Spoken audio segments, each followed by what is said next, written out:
Bonjour et bienvenue. Dans cette vidéo, je vous propose un exercice pour utiliser la double distributivité. Alors, voici trois calculs et on nous demande de développer et de réduire les expressions suivantes. Je vous laisse mettre pause pour faire l'exercice et la correction arrive tout de suite après. La première chose qu'on peut remarquer, ou plutôt qu'on peut ne pas remarquer, c'est que ici on a une multiplication qui est cachée entre les deux parenthèses. Quel est le but en fait quand on nous demande de développer une expression? Eh bien, le problème ici, c'est les priorités opératoires. Ici, on a des parenthèses et on aimerait s'en débarrasser. Le problème, c'est que les parenthèses nous disent le calcul à faire en priorité. Par exemple, ici, il faudrait qu'on fasse 4 plus x. Or, on ne peut pas, puisqu'on ne connaît pas le nombre x. Le but de développer cette expression, ça va être de supprimer ces parenthèses, mais sans faire le calcul. C'est-à-dire transformer ce calcul en un autre calcul qui vaut la même chose, mais où on n'a pas besoin d'effectuer en priorité un calcul qu'on ne peut pas faire. Alors vous avez sûrement en tête la règle pour développer, qui est très bien illustrée par ce système de flèches. Donc on va partir pour le premier. Je vous conseille de toujours dessiner ces petites flèches.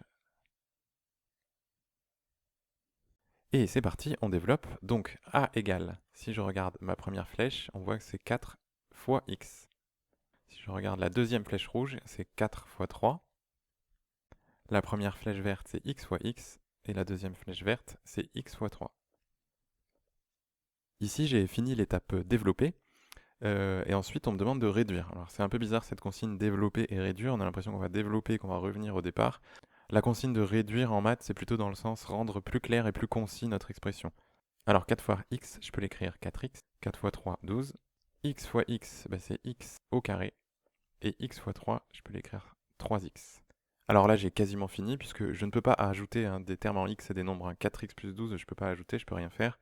Euh, de même que des termes en x carré, par exemple x carré plus 3x, je ne peux pas faire, et x carré plus des nombres non plus. Donc là, je ne peux rien ajouter, à part deux choses en fait, puisque j'ai dx ici et là. Et donc 4 choses plus 3 choses, ça fait 7 choses. Donc je vais avoir 7x ici.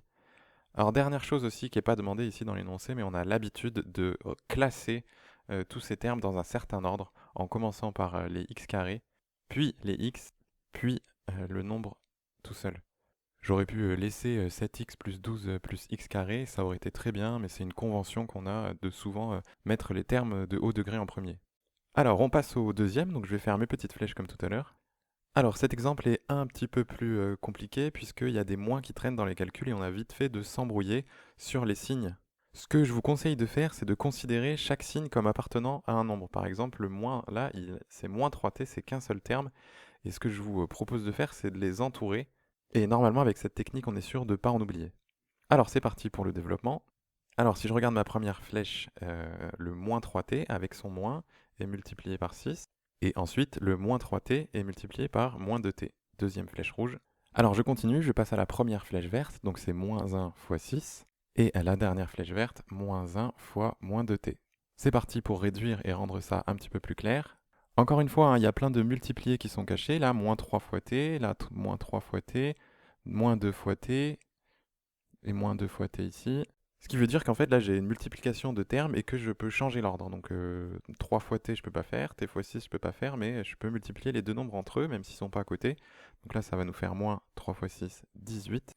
Ensuite, là, je peux faire pareil, donc je peux multiplier les deux nombres qui sont moins 3 et moins 2. Moins par moins, bah, là, cette fois-ci, ça va nous faire 1 plus. 3 fois 2, 6.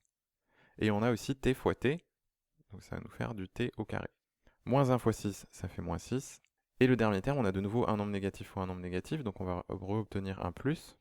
1 fois 2, ça fait 2. Et le t, cette fois-ci, il est tout seul. Dernière étape, je mets ensemble ce que je peux mettre ensemble. Donc là.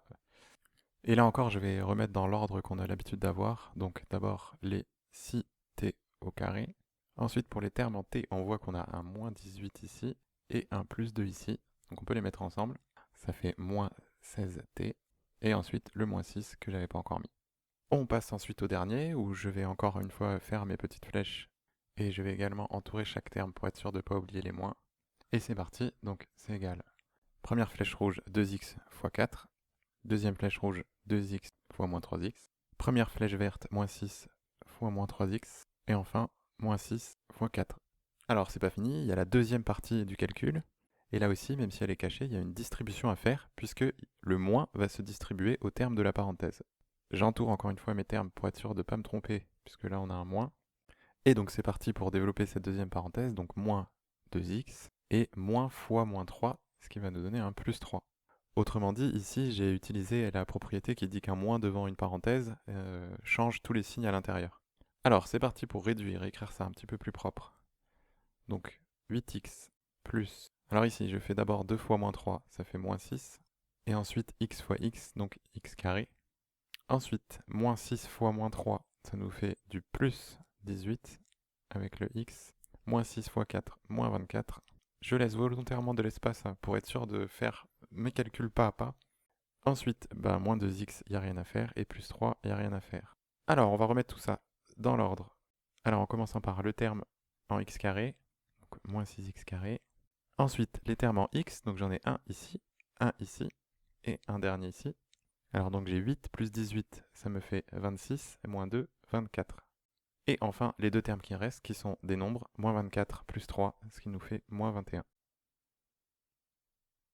Donc voilà, on a fini de développer toutes ces expressions. Vous avez vu que j'ai mis pas mal de couleurs, j'ai pas mal écrit sur l'énoncé. Je vous conseille de le faire sur vos copies. En tout cas, un conseil plus général en calcul, il faut être bien organisé, y aller doucement, bien présenter son calcul, bien aérer ses lignes, sauter des lignes même s'il faut, et puis ne pas hésiter à écrire, à mettre des couleurs et être clair avec ce qu'on doit faire. Merci pour votre attention et à bientôt.